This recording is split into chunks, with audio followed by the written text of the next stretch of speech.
Hola, soy Ana González, tu profesora de Historia, y hoy desarrollaremos la semana número 16. Primer tema, tercer militarismo. Lo primero que debemos recordar para desarrollar el tercer militarismo es, por supuesto, sus antecedentes. Tú debes recordar que nos quedamos en el capítulo anterior de Historia del Perú en la crisis del gobierno de Leguía. Recuerda que la crisis del gobierno de Leguía aparece como consecuencia de la crisis del año 29 en Estados Unidos. Esta crisis económica en Estados Unidos, con influencia en el Perú, provoca un desorden político, un desorden económico que va a ser muy bien aprovechado por los militares. En este caso, por Luis Miguel Sánchez Cerro, que le da un golpe de Estado al gobierno de Leguía, y así comienza el tercer militarismo. Profe, ¿qué es el tercer militarismo? Nunca debes olvidar los conceptos que ya hemos visto antes. Hemos dicho que un militarismo es un periodo en donde gobierna ¿quién? Gobierna un caudillo militar. ¿Y qué cosa es un caudillo militar? Una persona que tiene detrás de él mucha ayuda de tipo militar, ¿no es cierto? Y que va a gobernar con una autoridad que no va a permitir ningún tipo de oposición, ni de la prensa, ni de otros partidos políticos. En este periodo del tercer militarismo vas a ver que tanto el gobierno de Sánchez Cerro como el gobierno de Benavides van a perseguir a los partidos políticos opositores, como por ejemplo el APRA o como por ejemplo el Partido Socialista de José Carlos Mariátegui, que ya estaban comenzando a desarrollarse en el Perú. Bien, ahora vamos a ver las características del tercer militarismo. En la característica política, el tercer militarismo es un periodo con gobiernos o regímenes totalitarios. Profe, regímenes totalitarios, nunca olvides tu semana número 15. Recuerda que en la semana número 15 has visto los gobiernos totalitarios o gobiernos fascistas. ¿Cuáles eran los gobiernos fascistas? Aquellos, por ejemplo, que tenían como característica el gobierno de un militar, que este militar no permitía la aparición de opositores, además era anticomunista, era antisocialista, era anticapitalista, ¿no es cierto? Todas esas características en esos gobiernos. Y también los encuentras en el tercer militarismo. Profe, ¿es cierto que no permiten que los socialistas estén en la política? Por supuesto. Recuerde que José Carlos Mariátegui también es socialista y no se le permite entrar en la política. Ya la vamos a ver con la ley de emergencia. Luego tienes las persecuciones políticas a rabiar, sobre todo en el gobierno de Luis Miguel Sánchez Cerro, que él va a dar, como te acabo de decir, la ley de emergencia que no permite la participación política de ningún partido que no haya sido fundado en el Perú o que no tenga procedencia peruana. Y luego está la Constitución de 1933. La Constitución del año 33 es muy importante porque limita los derechos políticos de las personas. No todos pueden votar, algunos sectores como la Iglesia Católica queda restringida, hay mayores derechos para las mujeres, hay mayores derechos también en el campo de la votación. Vas a ver que hay algunos que pueden votar, otros que no, la mayoría de edad va a cambiar, entre otras cosas.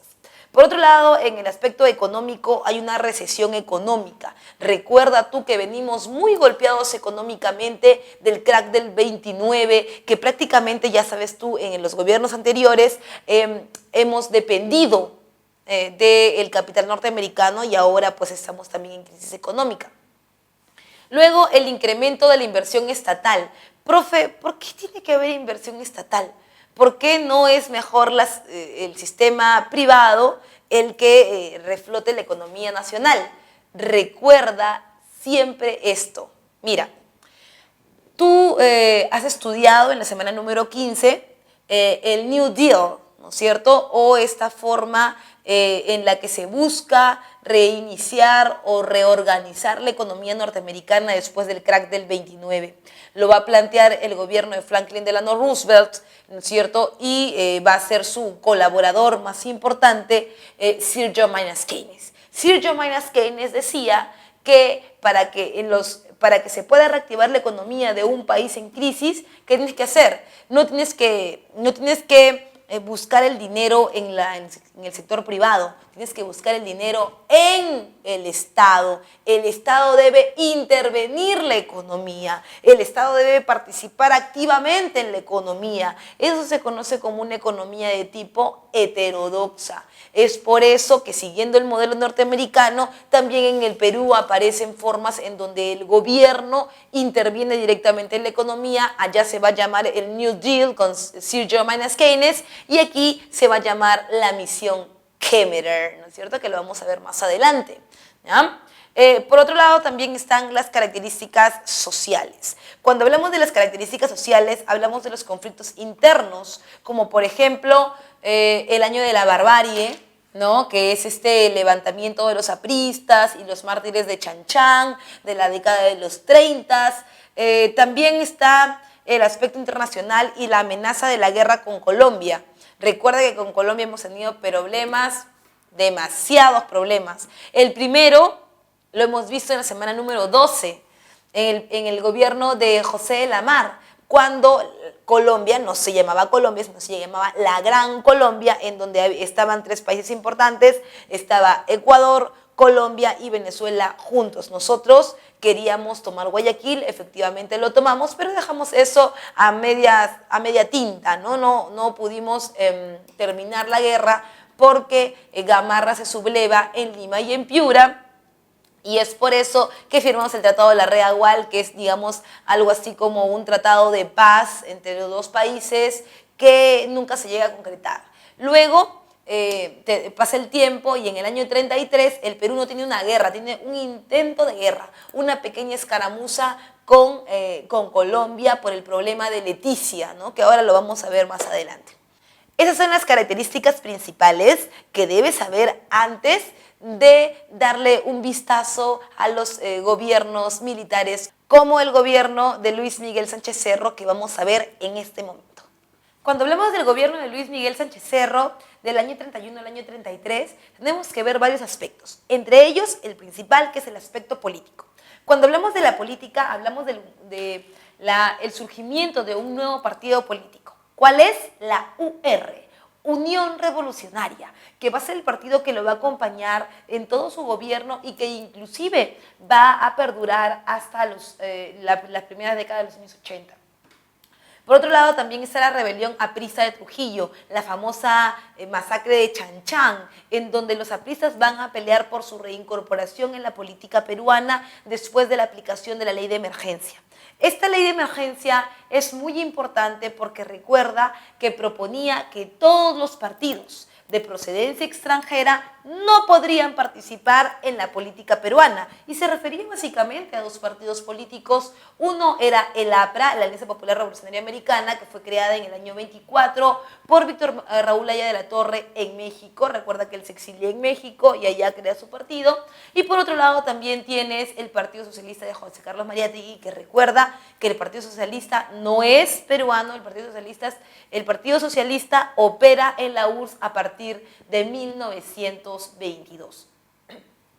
Por otro lado, también está la ley del matrimonio civil. Esto va a ser muy importante porque es un golpe directo a la Iglesia Católica. Antes, la Iglesia Católica tenía el monopolio completo del matrimonio y la unión conyugal. En este periodo, el Estado va a intervenir directamente, no solo el poder de gobernar legítimamente sobre la población, sino que también este poder que incluye la repartición de los bienes conyugales, ¿no? Recuerda tú que antes te casabas por la Iglesia Católica y bueno, no te podías divorciar porque la Iglesia Católica, salvo raros casos, permite la disolución del matrimonio, pero en el caso de casarte de manera civil ya te podrías divorciar sin ningún problema ante los hombres, ¿no? Además también aparece la legislación acerca del divorcio, aparece sociedad de gananciales. Recuerda tú que cuando te casas te puedes casar por bienes mancomunados, por bienes separados, la aparición de la ganancia del cónyuge después del divorcio civil. Y por otro lado también la ley de emergencia, ya la hemos visto, y por supuesto el receso de la Universidad de San Marcos. Profe, ¿la Universidad de San Marcos se cierra o algo así? Sí. Mira, La Universidad de San Marcos es un actor político muy importante para esta época. Si tú examinas bien, cada vez que hay un problema fuerte en el Perú, la Universidad de San Marcos se cierra. ¿Recuerdas la guerra contra Chile? La Universidad de San Marcos se cerró. Ahora en el tercer militarismo también se va a cerrar porque es muy peligrosa. El sanmarquino políticamente para esta época es muy peligroso. Recuerda que inclusive Víctor Raúl Haya de la Torre está tomando San Marcos como su plataforma para poder dirigirse a toda la gente, porque él era estudiante de la Facultad de Derecho de la Universidad de San Marcos y de aquí salían muchos opositores al régimen. Por eso es que se da un receso a la Universidad de San Marcos y se reabre en gobiernos posteriores. En económicas lo habíamos visto, la misión Kemmerer. La misión Kemmerer es una misión norteamericana traída directamente al Perú con un objetivo: la reorganización de la economía nacional a través de la inmersión del Estado en ella. Y por otro lado, termina el gobierno de José Luis Sánchez Cerro con su asesinato. Él es asesinado en el hipódromo de Santa Beatriz cuando pasaba revista a sus tropas para ir al conflicto con Colombia. Se dice, bueno, hasta ahora no se llegó a saber bien, pero se dice que fue un aprista que, enloquecido por el problema de los mártires de Chan y la ley de emergencia, lo mató, ¿no?, de un balazo en el pecho. Y finalmente termina el gobierno de José Luis Sánchez Cerro y comienza el gobierno de otro militar que es Óscar Raimundo Benavides en su primer gobierno. Ahora hablaremos del gobierno de Óscar Raimundo Benavides. A la muerte de Luis Miguel Sánchez Cerro, Óscar R. Benavides, que también es un militar, toma el poder. Él en realidad no tiene muchas diferencias con el gobierno de Luis Miguel Sánchez Cerro, pero sí es muy precavido. ¿Precavido en qué sentido?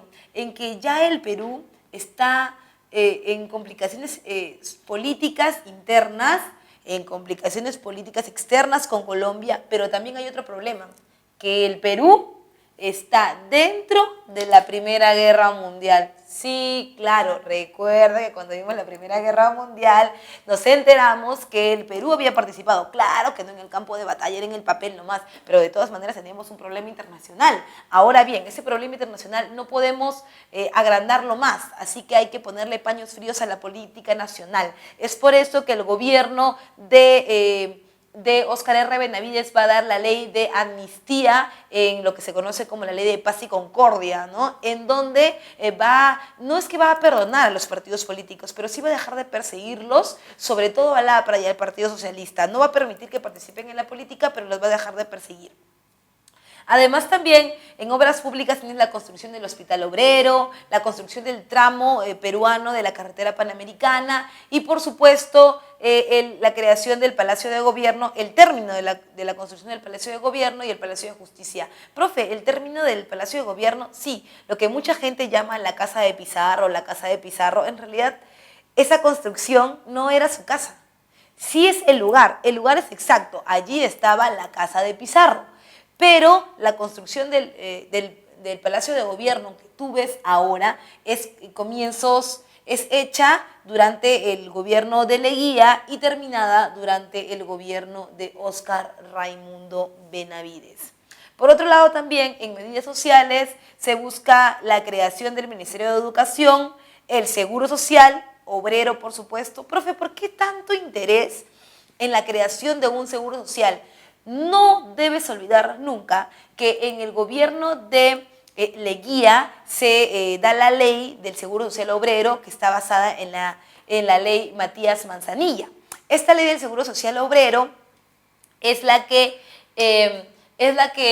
permite que cuando una persona que trabaja en una fábrica, en una empresa que depende de un empleador, ¿no es cierto?, se accidenta de producto de su trabajo o dentro de las instalaciones del trabajo, es obligación del empleador curarlo, ¿no es cierto? En el caso del gobierno de Óscar Raimundo Benavides se van a crear lugares para la atención de ese seguro social obrero, ¿no es cierto? También se crea también se crea el Ministerio de Salud Pública y el Ministerio también de la Asistencia del Trabajo Social, ¿no?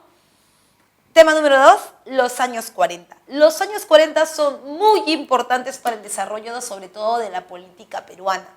en relación a que van a haber grandes cambios, así como en Estados Unidos hubieron cambios en la década de los 20, que fueron los locos años 20, en el Perú podríamos decir que los 40 son los locos años 40, en donde llega al Perú, por ejemplo, el cine, aparece Walt Disney en el Perú, aparece El gallo de mi galpón, la primera película que se transmite en el Perú es El mago de Oz, ¿no es cierto? En la antigua Plaza San Martín había un cine llamado el Cine Metro, que está justo al frente de la parte delantera del monumento a San Martín, ¿cierto? Así que puedes ir a visitarlo. Por otro lado, también debes recordar que los años 40 son años de migración, en donde la industrialización del Perú va a ser un boom. Este boom de la industrialización va a provocar la llegada de mano de obra desde la Sierra Central del Perú. Además, en el aspecto político se da el restablecimiento de los gobiernos civiles. Lo que hemos visto es el gobierno de Sánchez Cerro, el gobierno de Benavides. Ahora vamos a ver el gobierno de los Pardo. El gobierno de los Pardo es importante porque el Partido Civil va a gobernar y el Partido Civil desde la primera parte del siglo XIX va a ser muy importante. No solamente eso, sino que también es un periodo de tolerancia de los partidos políticos. Habían sido perseguidos el APRE, el Partido Socialista, ahora ya no, ahora va a ser un momento de calma. Si bien es cierto, no se les va a permitir la participación directa en el gobierno, lo que sí se les va a permitir es su mantenimiento en la política peruana. Por otro lado también, en cuanto a las características económicas, está la promoción industrial. La promoción industrial es muy importante porque en los años 40 se plantea el desarrollo de una industria nacional. Esta industria nacional tendría como objetivo evitar las crisis económicas de afección extranjera. Esto quiere decir que lo que queremos es crear una industria o desarrollar una industria importante en el Perú. ¿Para qué? Para no depender de capitales norteamericanos y que no nos pase lo del crack del 29. También estamos influenciados por la Segunda Guerra Mundial. Recuerda que durante la Segunda Guerra Mundial, van a crecer las exportaciones, sobre todo de metales pesados de parte del Perú.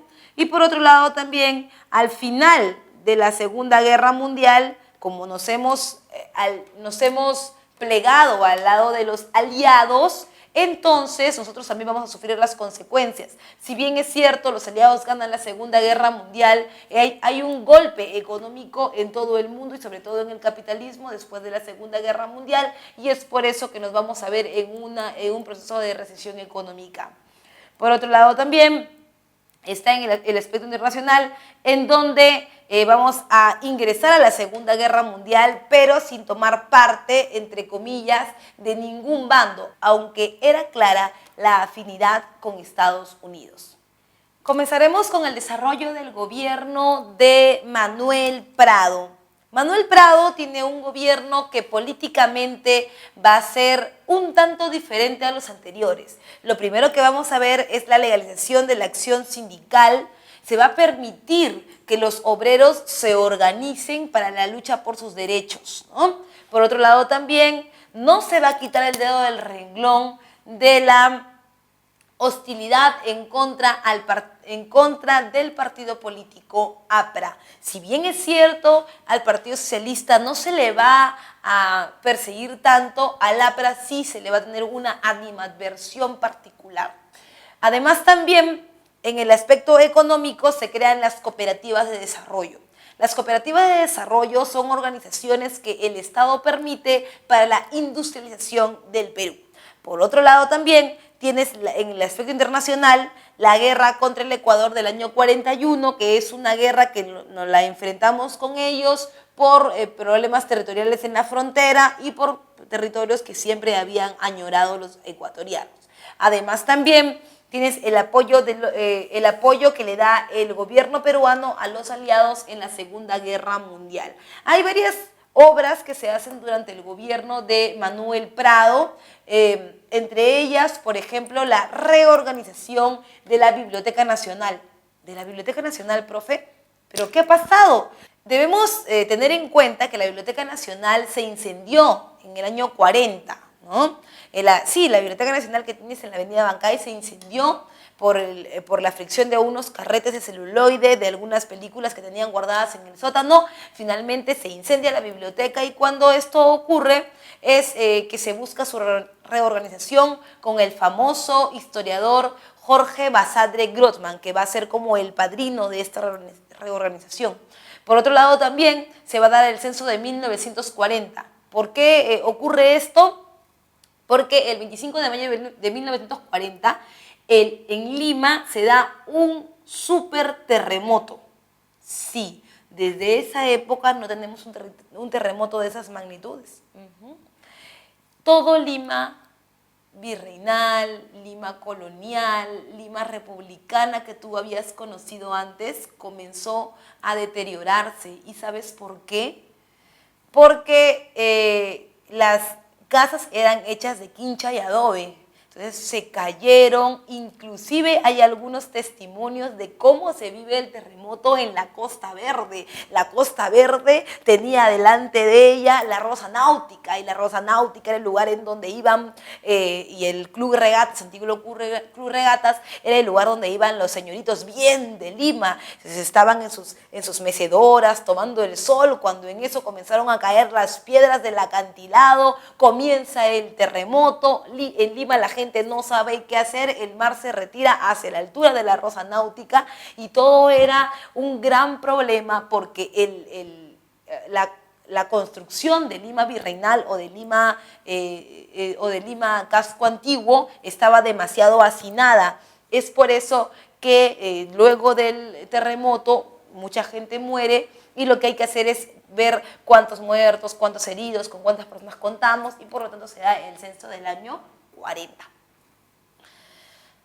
Por otro lado, debemos también tomar en cuenta la guerra contra el Ecuador del año 41. Ese es un suceso que muchas veces es preguntado en examen y que debemos evaluar.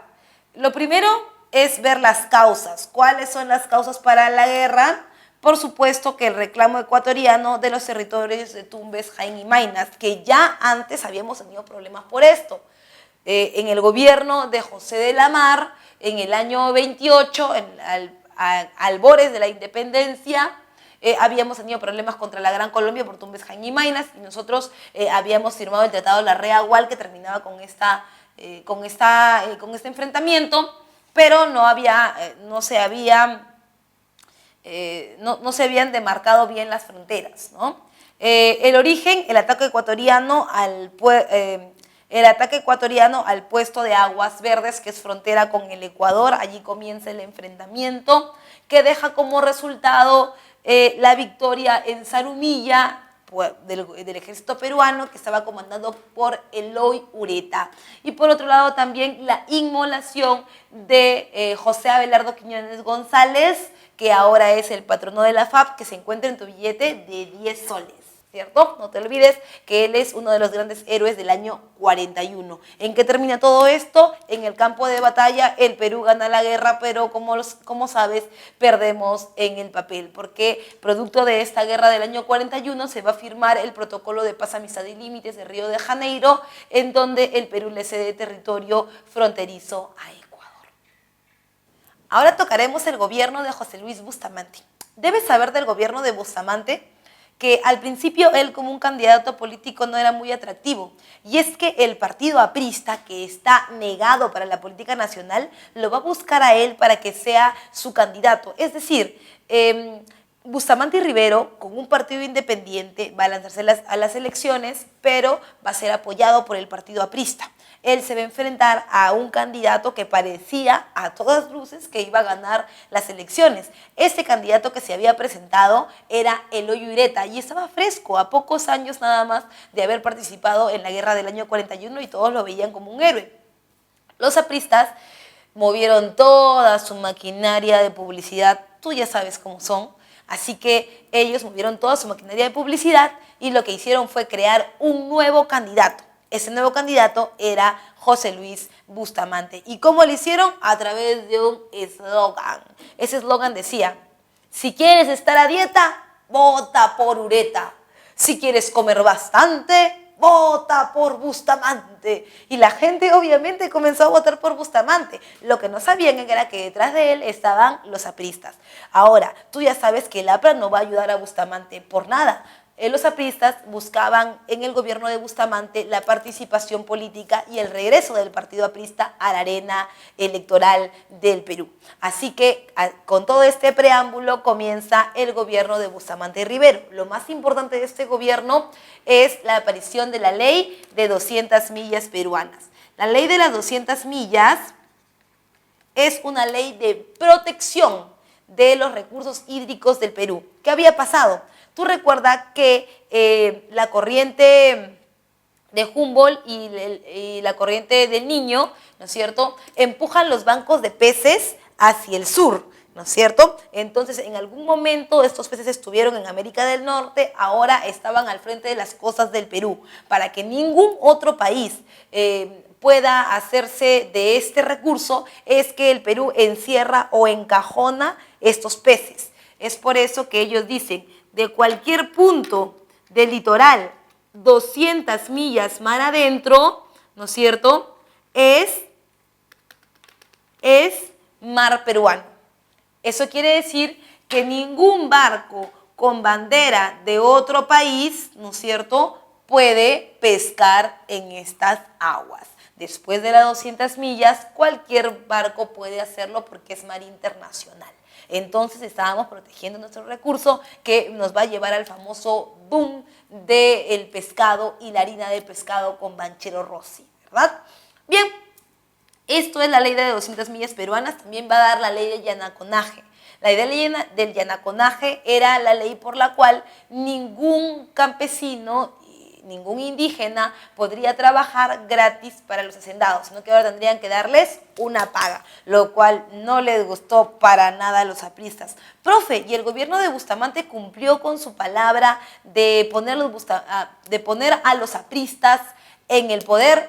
No lo cumplió, y esto les va a costar muy caro a la gente de Bustamante. ¿Por qué? Porque tú sabes que los apristas mueven masas, inclusive mueven a obreros en esta época. Ellos fueron los que organizaron la huelga de los obreros y el paro obrero del gobierno de Bustamante y Rivero en el puerto del Callao. Y recuerda que el Perú era industrial, toda la industria se movía en el puerto del Callao. Si ellos paran, el Perú entra en crisis económica. Efectivamente, nuestro país entró en crisis económica y eso fue aprovechado por los militares y da un golpe de estado con Odría a la cabeza y aparece el Ochenio de Odría.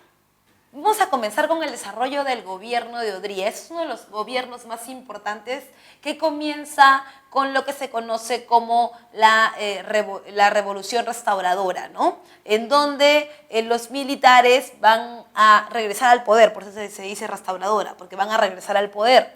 Bien, el gobierno de Odría es un gobierno que persigue arrabiar a los apristas e inclusive persigue tanto al APRA que va a obligar a Víctor Raúl Haya de la Torre a exiliarse en la Embajada de Colombia. No va a poder salir de ahí por 5 años porque Odría lo estaba persiguiendo con su famosa ley de seguridad interior, que es lo mismo que la ley de emergencia, pero para el gobierno de Odría. ¿Y por qué cambia de nombre, profesora? Cambia de nombre porque recuerda que la ley de emergencia se había cortado en el gobierno de Prado, ¿no es cierto? Ya no existía y ahora debemos retomarla, pero con otro nombre. Además, también en economía se da el incremento de las exportaciones por la guerra de Corea. Recuerda tú que la guerra de Corea está inmersa en la Guerra Fría. La guerra de Corea separa a las dos Coreas, ¿no es cierto? Corea del Norte y Corea del Sur, que se van a pelear por el territorio y la política de ese país. Por otro lado, también el gobierno de Odría plantea un tipo de economía ortodoxa. ¿Qué es eso de la economía ortodoxa? Si bien es cierto, hemos visto en los gobiernos anteriores, como en el gobierno de Bustamante, por ejemplo, el gobierno se metía mucho en la política. Cuando el gobierno se mete mucho en la política, fijando precios, o por ejemplo, organizando exportaciones e importaciones, eso se conoce como economía heterodoxa. Es decir, La economía ortodoxa es aquella en donde el Estado no interviene directamente. Es lo que planteaba Adam Smith, hay que recordar, ¿no es cierto?, en donde el mercado se regula solo a través de la oferta y la demanda, ¿no es cierto? Pero en el caso del gobierno de anteriores a Odría, el Estado se estaba metiendo. Así que se regresa a la forma ortodoxa en donde el mercado se regula solo. En el aspecto social se intensifica el proceso migratorio a Lima con lo que se conoce como la cholificación de Lima o el Gran Huayco Andino.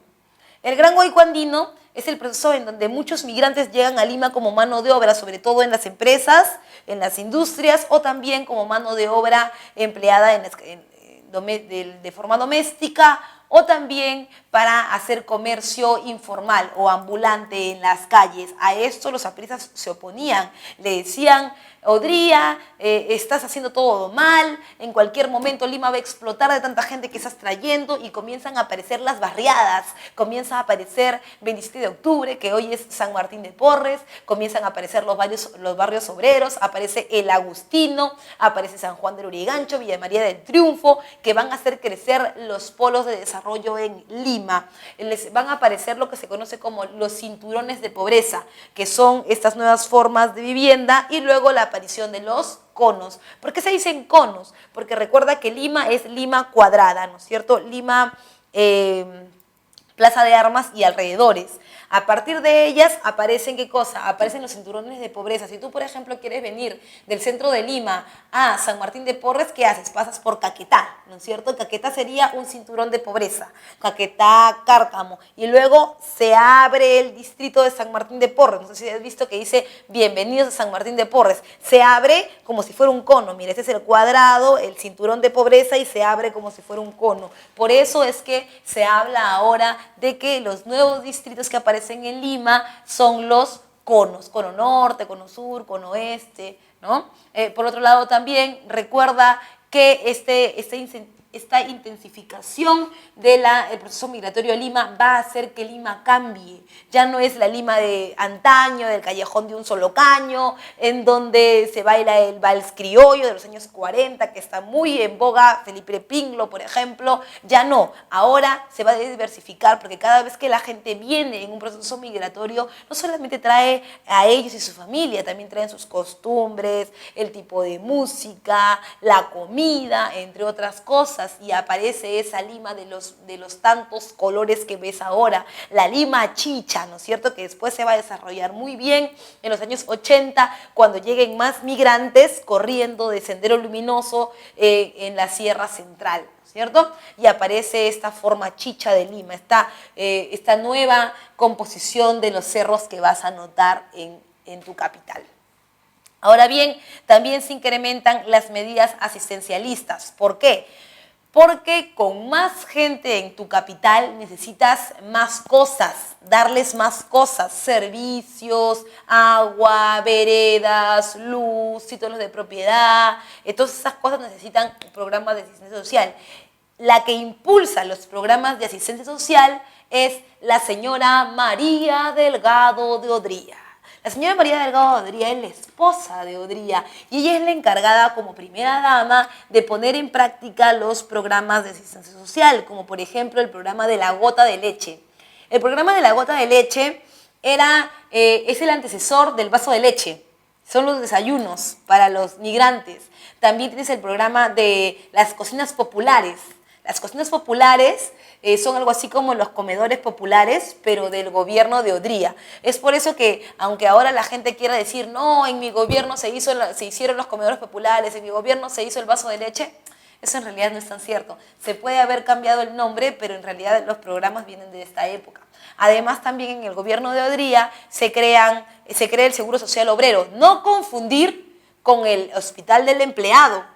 Una cosa es el Hospital Obrero para los trabajadores de las fábricas, y otro es el Hospital del Empleado, que ya hemos visto antes, en donde se van a atender ¿quiénes? se atienden los profesionales, el ingeniero, el maestro, se atiende el administrador, el economista, son diferentes niveles que no deberían existir, pero existen hasta la actualidad, ¿no es cierto? Además también aparecen las grandes unidades escolares. Profe, ¿para qué sirven las grandes unidades escolares? No solamente sirven para alfabetizar, también sirven para controlar a la población, porque tú recuerdas que los migrantes llegan con toda su familia y cuando llegan con toda su familia, estos jóvenes quedan prácticamente en las calles. Si tú los dejas mucho tiempo en las calles, van a empezar a desarrollar pillaje, vandalismo, tal vez alguna forma de agrupación contra las leyes en la capital y por lo tanto sería un desorden. Recuerda que para esta época la policía no está muy bien desarrollada porque ni siquiera hay Policía Nacional del Perú. Hay Guardia Civil y Guardia Republicana. La Guardia Civil y la Guardia Republicana no se dan abasto para desarrollar todo esto, para poder controlar a toda esta población. Es por eso que se crean las grandes unidades escolares, en donde tú entrabas al colegio a las 7 de la mañana, te daban tu desayuno, que es la gota de leche, luego entrabas a las clases, ¿no es cierto?, hasta la 1 de la tarde, te daban tu cocina popular, que era tu almuerzo, y luego en las tardes quedabas para la secundaria comercial. La secundaria comercial era esta forma de enseñarles algún oficio a los alumnos que estaban en el colegio. Por ejemplo, en las tardes enseñarles taller de carpintería, de electricidad, de zapatería, para que cuando ya salieran del colegio tuvieran un oficio y no estuvieran por las calles haciendo pillaje, ¿no? Que eso te demoraba más o menos hasta las 6, 5 o 6 de la tarde, ¿no? Ahora, tú no vives cerca de la unidad escolar. Recuerda que la gran unidad escolar, por ejemplo, tienes la de Alfonso Ugarte, que está aquí en la Vía Expresa, ¿no es cierto? Y tú vivías en Villa María del Triunfo. Entonces, ¿te imaginas cuánto demorabas de llegar de tu casa hasta el colegio y viceversa? Entonces, cuando llegas a tu casa, llegabas como a las 8, 9 de la noche y eso ya pues era un horario en donde el pillaje y el vandalismo ya casi no cabía en tu cabeza, primero porque estabas recontra cansado, había salido a las 4 de la mañana para llegar a las 7 al colegio y ahora estabas regresando como a las 9 de la noche, te quedabas simplemente dormir e ir al día siguiente y de esa manera no solamente se alfabetiza a la gente, sino también se controla a los jóvenes de la época, ¿no?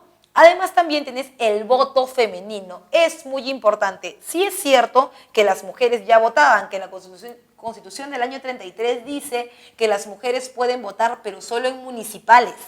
En cambio, aquí en el gobierno de Odría, las mujeres van a poder ejercer su voto en las elecciones presidenciales. Y todo organizado por la señora María Delgado de Odría, que era como ella decía que ella era como Evita Perón, ¿no? Recuerda que también para esa época es el gobierno de Perón en Argentina, son dictaduras que van a ir a la par y ella quería ser como Evita Perón, la recordada Evita Perón. Seguimos con el segundo gobierno de Manuel Prado. Bien, este gobierno de Manuel Prado es también llamado el gobierno de la convivencia, porque van a haber pocos enfrentamientos o pocos roces, sobre todo con el partido aprista. Lo primero que tenemos que ver en su gobierno es que va a apoyar la industrialización. Esta idea de que el Perú ya no debe depender de capitales internacionales como Estados Unidos para hacer su industria, sino que aquí en el Perú también puede haber producción nacional. Y por otro lado también la aparición de Alianza para el Progreso. ¿Qué es Alianza para el Progreso?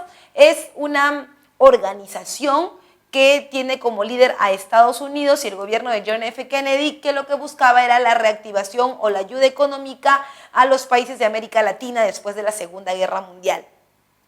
Además también está lo que marca el fin de su gobierno, que es el golpe de Estado de las Fuerzas Armadas, Lindley Godoy, que va a hacer un paréntesis en los gobiernos de estas décadas en el Perú.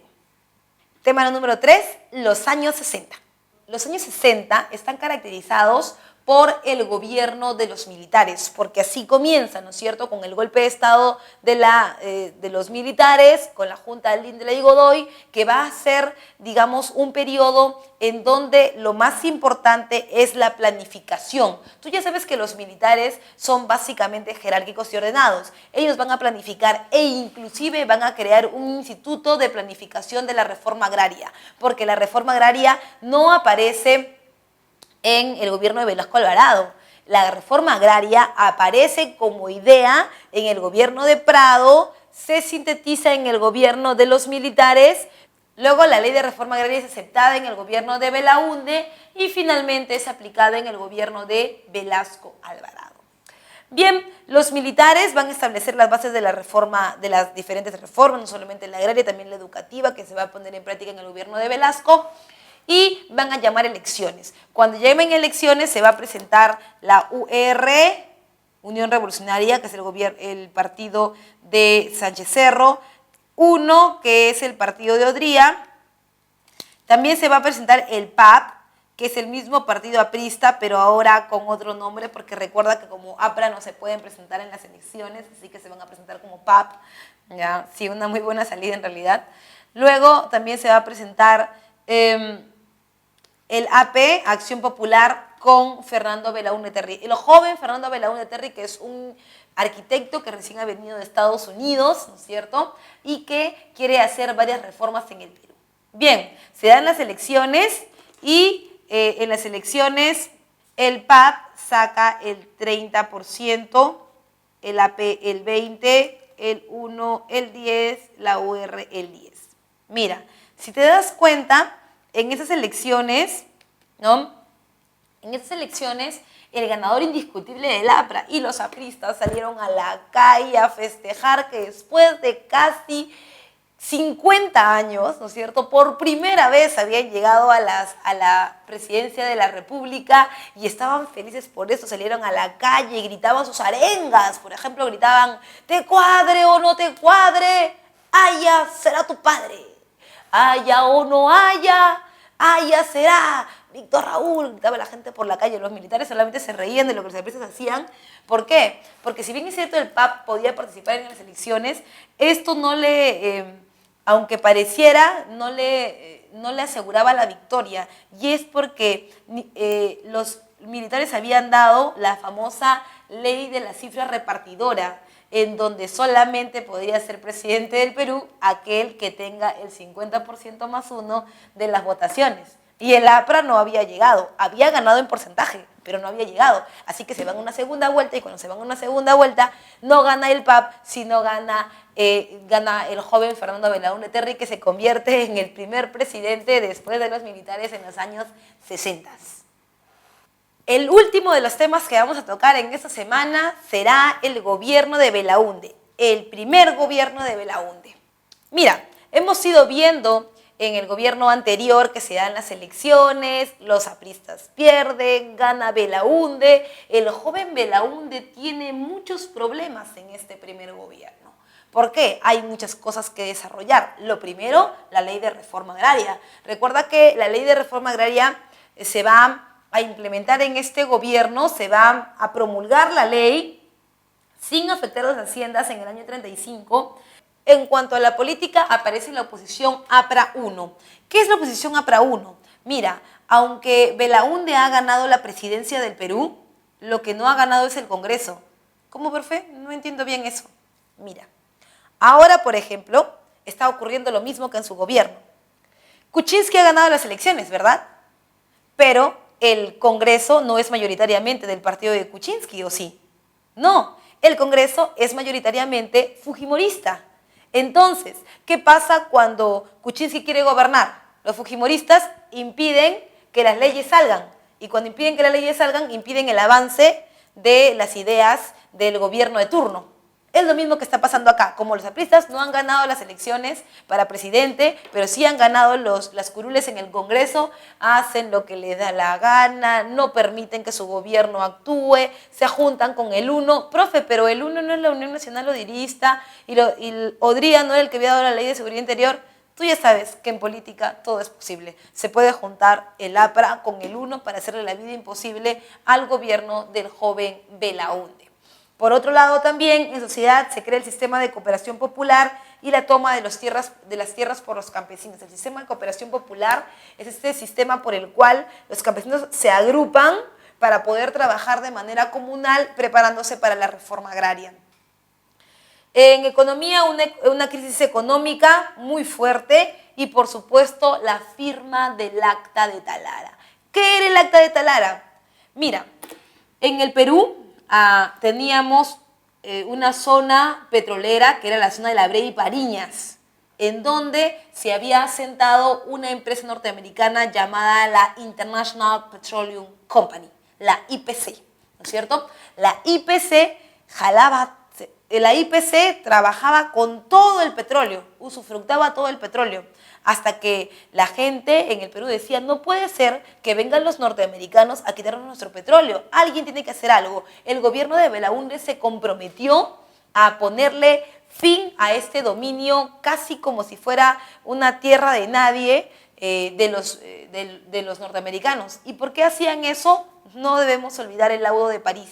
El Laudo de París, firmado en el gobierno de Leguía, le entregaba casi todos los beneficios a la IPC. En este gobierno de Belaúnde Terry, entonces, lo que se hace es crear el Acta de Talara, que era un documento en el cual se ponían todos los cotos a favor del Perú para que la International Petroleum Company operara en el Perú, pero que no tuviera tantos beneficios. Ahora, todo bien, hasta que en esa Acta de Talara había una página que se había perdido. Y esa página que se había perdido, oh sorpresa, tenía todos los beneficios de la IPC. Que no pagara el 50% del canon, que hiciera lo que le daba la gana, que operara como ellos quisieran. Ahora bien, el Acta de Talara salió publicada en el Diario El Peruano y toda la gente lo pudo leer. Oye, qué bien, mira, el Perú está progresando, el gobierno de Belaúnde Terry está cumpliendo con lo que dijo. No tanto cumpliendo con lo que dijo, porque en esa página que faltaba estaba todo lo que beneficiaba a la IPC. La gente decía, oye, acá me falta la página 11, a mí también. Bueno, no importa, si todo está a favor de Perú, no creo que una página vaya a ser el problema, ¿no? En realidad el problema era muy grave, porque nadie se había enterado de esto. ¿Y quién era el ministro de Energía y Minas de esa época? Alguien que tú conoces. Su nombre, Pedro Pablo Kuczynski. Él firmó el Acta de Talara, él sabía que la IPC iba a tener los beneficios que luego se van a anotar en el golpe de Estado de los militares. ¡Oh, sorpresa! Esa página 11 apareció y apareció publicada en la portada de la revista Caretas, que era una revista muy importante para la época, ¿no es cierto? Y toda la gente se enteró lo que el gobierno de Belaúnde y su ministro de Energía y Minas, Pedro Pablo Kuczynski, estaban queriendo hacer. O sea, estaban queriendo disfrazar beneficios para la IPC. Y es por eso que a ese problema de esa página perdida se le conoce como el escándalo de la página 11. Es decir, descubrir todo lo que había detrás de esta acta en favor del Perú. ¿Cierto? Esa va a ser uno de los pretextos para que los militares den un golpe de Estado. Los militares dan un golpe de Estado porque recuerda que ya en los años 40 se había formado el Comando Conjunto de las Fuerzas Armadas, ¿no es cierto? Y los militares dan un golpe de Estado con un líder a la cabeza y ese líder era Juan Velasco Alvarado, del cual nos ocuparemos en la semana número 18.